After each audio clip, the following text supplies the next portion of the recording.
శంకరాభరణానికి ఆడియోకి ఎంత డబ్బులొచ్చినాయి మీకేమన్నా తెలుసా? ఐడియా ఉందా? గుర్తుందా?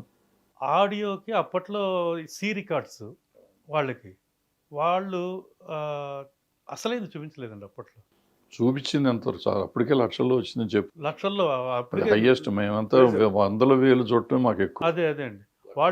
వాళ్ళిచ్చింది తర్వాత అడవి రాముడని. 25,000 30,000 అండి నాకు తెలిసి.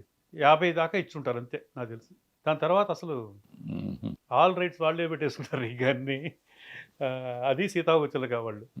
అయి 2 సార్లు అంటే ఆ! ఆ! హైయెస్ట్ వచ్చినాయి. తర్వాత అడవి రాముడొచ్చింది. అడవి రాముడు. అవును. అడవి రాముడు రికార్డుల్లో డబ్బులొచ్చిన సినిమాలన్నీ చెప్పుకున్నారు. ఆ!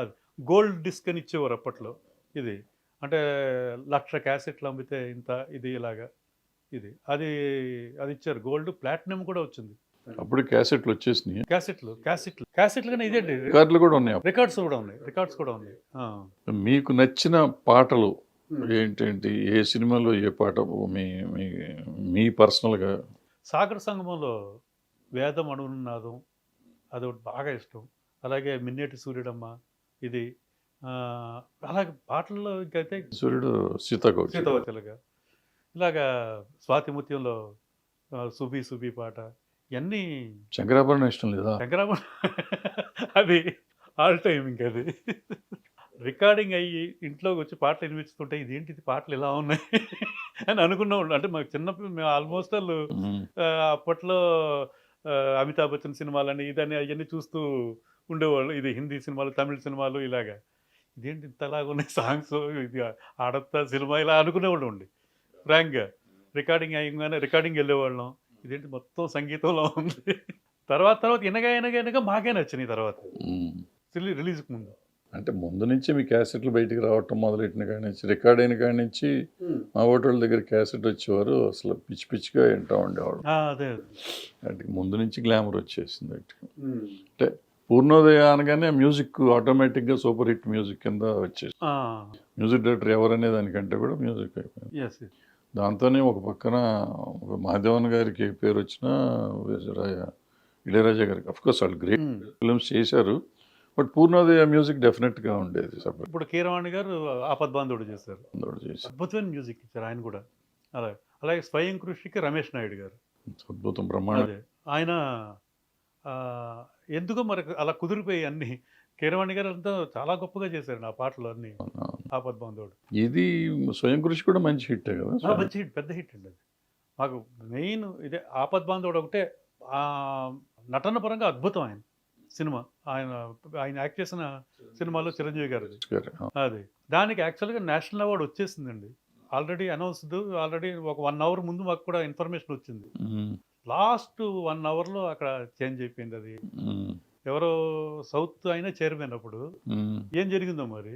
మరి ఏ సినిమాకి ఇచ్చారు దీన్ని? ఆహ్, మిథున్ చక్రవర్తికి ఏదో వేరే సినిమా. వేరే సినిమాకంట. హిందీ సినిమాకో దేనికో మరి. హ్మ్. అది లాస్ట్ మినిట్‌లో. హ్మ్. అది అది అది ఎందుకంటే నేషనల్ ఇది స్టేట్ అవార్డ్ చిరంజీవి గారికి ఫస్ట్ టైమ్ హ్మ్. స్వయం కృషి. సెకండ్ టైమ్ ఆపద్బాంధవుడు. హ్మ్. ఇది కూడా వచ్చుంటే మన దీంట్లో బాగుండేది అని నాన్నగారు అది ఎక్కువ ఫీల్ అయ్యేవారు తర్వాత. బాధపడేవారు. అది మిస్ అయింది ఆయనకి అని. ఆపద్బాంధవుడు తర్వాత మళ్ళీ సినిమాలు చేశారా? చేయలేదండి. ఏ? దాని తర్వాతే చిరంజీవి గారితో చేద్దాం అనుకున్నారు నాన్నగారు. ఆయన కూడా ఓకే అన్నారు. దాని తర్వాత 'అంజీ' సినిమా అని చేశారు కదా! హ్మ్. దాంతోటి ఒక 5, 6 సినిమాలు లేట్ అయినాయి కొద్దిగా. అది ఎక్కువ టైం తీసుకుంది కదా! హ్మ్. అలాగే ఈయనకి కూడా వయసు అయిపోవడం, తర్వాత రిస్కులు ఎందుకు ఇప్పుడు ఇక మిగతాయి సినిమాలు అని అలాగా స్లో అయిపోయారు ఇంక టోటల్. మీరు ముగ్గురు పెద్దోళ్ళు అయిపోయారు కదా! మేమయ్యాం. ఎందుకో ఆయన కొంచెం అంత లెగసీ ఉన్న ప్రొడక్షన్ హౌస్‌ని హ్మ్. మీరు లాగొచ్చు కదా! అందులో నువ్వు యాక్టింగ్ కూడా చేసావు. మా రాజా ప్రొడక్షన్ చేసాడు అప్పటికే. అంతే అప్పటికి. మీరిద్దరూ కలిసి దాన్ని తీసుకెళ్ళి ఎందుకో అలాగా డిలే అయిపోయిందండి. అంటే అనుకుంటూ సురేష్ బాబు వాళ్ళ కంపెనీ యెస్. తీసుకొచ్చారు. యెస్. అల్లు యెస్. అరవింద్ గారు ఆయన తీసుకొచ్చారు. హ్మ్. ఇప్పుడు దత్ గారి పిల్లలు ఇప్పుడు వాళ్ళు అమ్మాయిలు ఎంత గొప్పగా చేస్తున్నారు వాళ్ళు. చేయట్లే. మాది అప్పుడు ఏంటో మరి ఇప్పటికి అర్థం కాదు నాకండి అది. అనుకునేవాళ్ళం చేద్దాం అది. అలా అలా అలా అలా వద్దు ఆయన సంపాదించి పెట్టాడుగా తిని తాగుదాం. అసలు ఇదే లేదు. అంటే మేము కూడా వేరే బిజినెస్‌లోకెళ్ళి అది డెవలప్ అంటే చేసుకుంటూ సినిమా నచ్చలా మీకు? సినిమా కూడా ఉంది అది. ఆ బిజినెస్ ఇది ఎందుకో అప్పుడు ఇప్పటికి అర్థం కాదు అది. ఎందుకు అలాగా నెగ్లెక్ట్ చేసాం అనే హ్మ్. థాట్. హ్మ్. అదే. మీ నాన్నగారు కూడా ఎప్పుడు అనలేదు ఎరా చేయండిరా మీరు చేయండి. అన్నారు, అనేవారు. ఉమ్, అన్నప్పుడు మళ్ళీ ఒక పక్క భయం కూడా ఉండేది మాకు. ఉమ్. ఇంత గొప్ప బ్యానర్ ఇదే పేరు వచ్చిన ఇది మళ్ళీ ఏమాత్రం అన్నా మనం దాన్ని చెడుపుతామా అది అంటే అలాగా బ్యాడ్ ట్రాక్లోకి తీసుకొస్తే మళ్ళీ ఇది అన్నట్టుగా అది కూడా భయం కూడా ఉండేది. ఇవన్నీ కలగలిపి ఏదో కన్ఫ్యూషన్ టోటల్గా. మీకు భయం ఉంటే మీ పాపకే ధైర్యం వచ్చి సినిమా తీసేసింది మొన్న. ఇప్పుడు వీళ్ళ జనరేషన్ వేరు టోటల్గా. ఇప్పుడున్న దానికి ఇప్పుడు ఎందుకంటే ఇప్పుడు వాళ్ళ సబ్జెక్టులు చెప్పినా మాకు అర్థం కూడా కాదు కొన్ని సబ్జెక్టులు. ఉమ్, వాళ్ళకే అర్థమవుతాయి. ఆ ట్రీట్మెంట్ ఇదంతా కూడా టోటల్గా.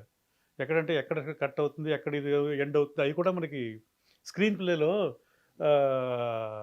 మారిపోయింది. టోటల్గా మారింది ఇది. సో సబ్జెక్ట్ సైడ్ ఇవన్నీ కూడా కొంచెం వాళ్ళకి గ్రిప్ ఉంటుంది అది. ఉమ్. మీకు ఇప్పుడు అందుకనే కదా మన స్వప్న వీళ్ళందరూ ఎంత గొప్పగా అనలైజ్ చేస్తున్నారు సినిమాలని ఇవన్నీ. సో మీరు చేయకపోయినా మీ అమ్మాయి మీకు ధీటుగా వచ్చి చేసేస్తుంది అనమాట. మొత్తం ట్రైనప్ అంతా స్వప్న దగ్గరే. స్వప్న దగ్గర ఆవిడే ట్రైనప్ చేశారు. ఇప్పుడు స్వప్న ఇప్పుడు అందరికి ట్రైనింగ్ స్కూల్ పెట్టి ఆడపిల్లలకి అందరికీ. లేదు అక్కడ ఉండగా మాకు చిన్నప్పటి నుంచి బాగా క్లోజ్. అలాగే శ్రీజ ఇలాగ చేద్దాం అనుకుందంటే నేను నా దగ్గర పంపించేయండి అన్నయ్య నేను చూసుకుంటానని చెప్పి కుమారి శ్రీమతి అని తీశారు కదా మొన్న. అవును.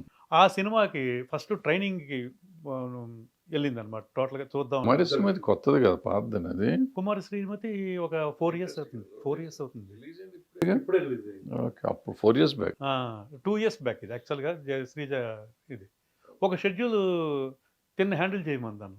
Okay okay. చేసిన తర్వాత అలాగా కంటిన్యూస్గా బాగా అలవాటైంది అప్పుడు. ఉమ్, అంటే స్వప్న వెరీ గుడ్ ఇది టోటల్గా అనలైజ్ చేయడం ఇవన్నీ కూడా సూపర్. అన్నీ. లేకపోతే ఆ సినిమాలు తీయలేదు కదా, ఎవడో సుబ్రహ్మణ్యం కానీ మొన్న మహానటి కానీ ఈవెన్ జాతిరత్నాలు జాతిరత్నాలు కానీ ఇవన్నీ. సూపర్ సూపర్ సినిమాలు తీసి మొదట్లో కొంచెం తప్పుటడుగులు వేసినా తర్వాత ఈ సినిమాలకు వచ్చి స్టాండర్డ్ అయ్యి బాగా బాగా అద్భుతమైన సినిమాలు. అదే మంచి కమాండింగ్ ఉంది అన్నీ. సో మనం సినిమాల్లో ఆడపిల్లలు పనికిరారు అనుకుంటే స్వప్న వచ్చి మొత్తం పటాపంచలు చేసింది, అదే మన అందరినీ చేసి ఇప్పుడు మీ పిల్లల్ని కూడా, మీ పిల్లల్ని కాదు అందరు అంతే కదా. చాలా మంది ప్రొడ్యూసర్లు ఆడపిల్లలు అంత ధైర్యం చేసి వస్తున్నారండి. చిరంజీవి గారు కూడా అదే అన్నారు అప్పుడు. చూడు స్వప్న వాళ్ళందరూ చేస్తున్నారు, ఇది చేస్తున్నారు, తప్పే లేదు. పిల్లలు ఆడపిల్లలకి ఇప్పుడు వాళ్ళ క్రియేటివిటీ అంతా బాగుంటుంది వాళ్ళది. వాళ్ళ అమ్మాయి చిరంజీవి గారి అమ్మాయి పాప కూడా చేస్తారు. అదే అండి సుస్మిత ఆవిడ, మన నాగబాబు గారి అమ్మాయి అందరూ. సో మొత్తానికి అట్లా వచ్చారు. ఇప్పుడు మరి ఇప్పుడు కన్నా మరి మీ అమ్మాయికి వచ్చిన ధైర్యం మీ ఇద్దరికి రావట్లేదు ఇంకా. లేదు మేము వెనకాల సపోర్ట్ తోటే ఆవిడ వెనకాల ఉంటారు అంతే. అంతే